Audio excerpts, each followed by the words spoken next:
Corporate घराने यहाँ के जो हैं वो हर मौका उनको जब मिलता है, चाहे वो खुले व्यापार के ट्रेड से संबंध में साथियों ने कहा कि उसके दबाव में ये बहुत सारे लेबर कोड्स और बहुत सारी ऐसी किसानों के साथ जो नीतियां हैं अपनाई जा रही है। बिल्कुल सही है, वो है, लेकिन वो एक रास्ता है जो अपनाया गया, वो कोई ये मोदी जी ने सिर्फ नहीं अपनाया। ये याद रखिए कि ये रास्ता हमने 1986 के बाद और 91 के बाद जो है स्थापित करने का सोचा था, जिसको लिबरलाइजेशन, प्राइवेटाइजेशन, ग्लोबलाइजेशन, वो भी एक एलपीजी तहत था। उस समय भी ये मानना था कि भाई ये देश जो टेक्नोलॉजी को विकसित करने की कोशिश कर रहा है ये व्यर्थ है। टेक्नोलॉजी तो बाहर से आयात की जा सकती है। मनमोहन सिंह जी का लेख था, मुझे याद है, जो उन्होंने प्लानिंग कमीशन की एक मैगजीन निकलती थी योजना के ऊपर, योजना ही नाम था शायद उसका, मेरा ख्याल है, अभी भी शायद होगी, उसका उनका लेख था। और उस लेख में उन्होंने कहा कि टेक्नोलॉजी तो इंपोर्ट की जा सकती है। एक इंडियन एलीट का, एक पूरे जो अर्थशास्त्रियों का, जिसने ये हावी होने शुरू हुए अपनी अर्थनीति में, उन्होंने कहा पुरानी जितनी भी नीतियां थी जो स्वावलंबन के साथ जुड़ी हुई थी, टेक्नोलॉजी को विकसित करने के साथ जुड़ी हुई थी, इनको छोड़ना पड़ेगा, क्योंकि ये हमारे जो ग्रोथ है, हमारी जो वृद्धि है व्यापार की और जो हमारी अर्थव्यवस्था की वृद्धि को बढ़ोतरी में रोड़ा है ये नीतियाँ, और उस नीतियों को बदलने की ज़रूरत है। और इसकी लगातार अब पिछले 12 साल में हमने उसका और भी नए नए स्वरूपों के थ्रू, यहाँ पे ऊर्जा संकट की बात हो रही है, तो हमारे देश में क्योंकि अपन निर्भर है तेल के ऊपर बाहर से, गैस के ऊपर बाहर है, तो उसका विकल्प क्या हो सकता है, क्योंकि विकल्पों के ऊपर चर्चा करने की जरूरत है। टेक्नोलॉजी कई तरह की हो सकती है, कई वैकल्पिक टेक्नोलॉजी की हो सकती है। एक समय था जब हमने बायोगैस, जो कि all India village industry association, Deendayal एक जो मॉडल हुआ करता था बायोगैस का, जो खादी विलेज इंडस्ट्री कमीशन, वो भी टेक्नोलॉजी थी। इसी तरह से जो कोयले को यदि गैसीफाई किया जाए तो उसमें प्रदूषण भी कम, और वो गैस जो है हमें अपना कोयला जो था, जो कि जिसमें बहुत सारी राख है, उसको भी अपन इस्तेमाल कर सकते हैं। हमने उसी कोयले को इस्तेमाल करना शुरू किया जब बिजली घर हमने बनाए। ब्रिटिश हमें कहते थे कि तुम कोयला इस्तेमाल नहीं कर सकते, तुम स्टील प्लांट बनाना तुम्हारे लिए व्यर्थ है क्योंकि तुम्हारे पास कोकिंग कोल नहीं है। मैं टेक्नोलॉजीज की जो बात कर रहा हूँ कि ये किसी से आपको मिल नहीं सकती थी, ये हमें विकसित करनी पड़ी और हमने की। अमूल जानते हैं आप, अमूल क्या है? जो टेक्नोलॉजी है पूरे जगह, मदर डेयरी, अमूल, बहुत सारी और डेयरियाँ, अलग अलग डेयरियाँ जो है प्रदेशों में जो स्थापित हुई हैं, वो टेक्नोलॉजी हमने आप विकसित की। मैं council of scientific industrial research में साइंटिस्ट के तौर पे रहा और रिटायर हुआ हूँ वहाँ से, तो मैं जानता हूँ कि ये सारी टेक्नोलॉजीज हमने इसलिए विकसित की क्योंकि हम इस देश के ऊपर साम्राज्यवाद को हावी नहीं रहने देना चाहते। अपन डीकॉलोनाइजेशन, हम एक ऐसी अर्थव्यवस्था जो स्वतंत्र होगी, जो आत्मनिर्भर होगी, उसके लिए टेक्नोलॉजी विकसित करना शुरू किए थे।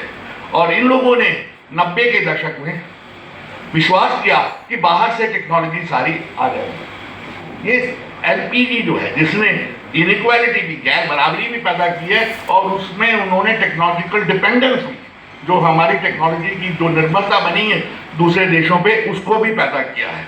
इसको समझने गए कि दोनों ही बीमारियों का इलाज जो है वो यही है कि एलपीजी के रास्ते को छोड़ना। क्या उसका विकल्प है? उसके लिए आप कारपोरेट घरानों की क्षमताओं के ऊपर निर्भर नहीं कर सकते, क्योंकि वो टेक्नोलॉजी में इन्वेस्ट ही नहीं करते। प्राइवेट सेक्टर जो हिंदुस्तान में जो है, कॉर्पोरेट सेक्टर है, वो कोई पूंजी नहीं लगाता है टेक्नोलॉजी को विकसित करने में। अडानी, अंबानी, कोई टाटा, इनको सबको ले लीजिए, इन्होंने कभी कोई नई टेक्नोलॉजी विकसित नहीं की है, और यदि की है जब, तो पब्लिक सेक्टर के साथ मिलकर इनको करना पड़ा, तब इन्होंने की है। तो ये मेरा विश्वास है कि आज जिसके ऊपर हमें नए रास्ते को आधारित करना होगा, जिसमें खाद्यान्न संकट, ऊर्जा संकट, सबका टेक्नोलॉजी है और विकल्प है, वो क्षमताएं होती है। टेक्नोलॉजी क्षमताएं होती है। क्षमताएं किसके बीच में? किसान के पास है। किसान कंपोस्ट नहीं पैदा कर सकता, क्या उर्वरक का हमारे पास कोई विकल्प नहीं है? क्या है? केमिकल फर्टिलाइजर, यदि के आर चक्रवर्ती जो सिंदरी फर्टिलाइजर जो कॉर्पोरेशन थी धनबाद में, उसके लिए टेक्नोलॉजी विकसित कर रहे थे। कोयले का एक रास्ता था, उसके ऊपर निर्भर हो सकता। हमें जरूरी नहीं कि नेफ्था इंपोर्ट करना पड़े, लेकिन वो हमने रास्ता छोड़ दिया। कोयले को गैसीफाई करना हमने छोड़ दिया, लेकिन हमारे पास दूसरे आज भी वो जो कंपोस्ट है, जो बायोगैस है, ये जो जितने भी उर्वरक के लिए हमें विकल्प चाहिए, माइक्रोबियल फर्टिलाइजर्स है, बायो फर्टिलाइजर्स है, इनकी सबकी तकनीकें हमने विकसित की हैं। लेकिन ये कॉर्पोरेट घराने उसमें कोई इंटरेस्ट नहीं लेंगे, क्योंकि इसमें किसान के कोऑपरेटिव स्थापित करने की ज़रूरत होगी। वो कर सकते हैं, उनके ऊपर आप आधारित नहीं करना चाहते।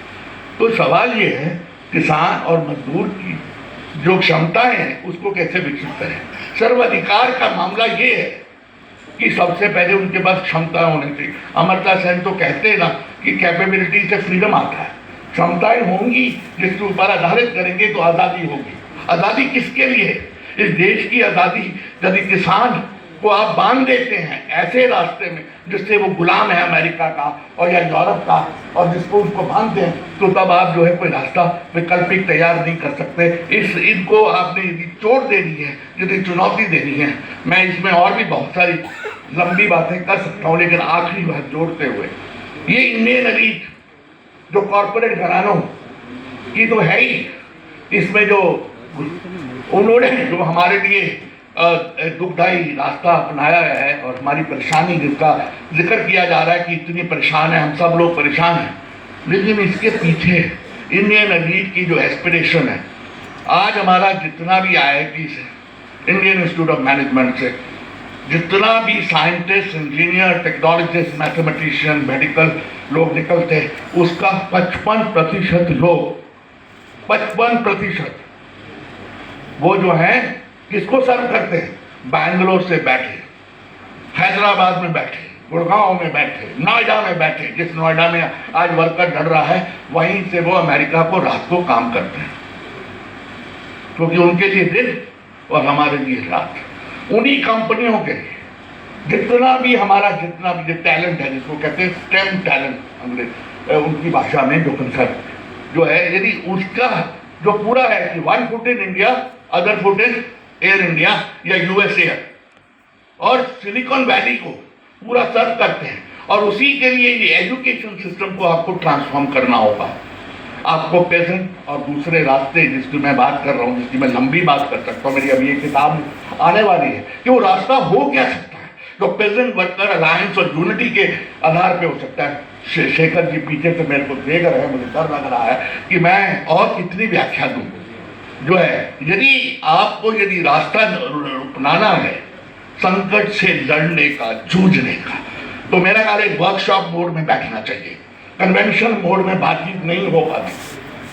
माफ कीजिएगा, अखिलेश जी को मैं कहूँगा कि वर्कशॉप बनाइए ताकि रास्ते का निर्माण करें, और उसके लिए बहुत बहुत धन्यवाद। साथियों, आपके हम साथ हैं और हमेशा रहेंगे। जब भी आप चाहेंगे हाजिर हो जाएंगे। धन्यवाद। बहुत बहुत आभार।